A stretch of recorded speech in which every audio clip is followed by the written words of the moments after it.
If you have an Alexa device, you have the ability to listen to your IQ books anywhere that Alexa is. To access your IQ books, say, "Alexa, open IQ Notes." She responds with, "Hey, it looks like you were last reading Chapter 2 from Fire Science. Would you like to continue reading or quit?" Respond with, "Continue reading." Alexa will say, "Sure," and start reading. When you're ready to make a highlight, say, "Alexa, ask IQ Notes to highlight that." Alexa will say, "Sure.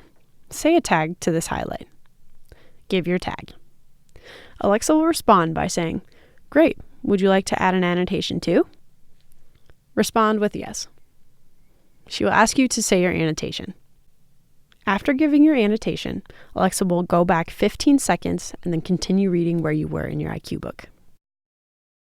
Using Alexa with XIQ Note makes it easy to move between headphones, Bluetooth devices, and your home.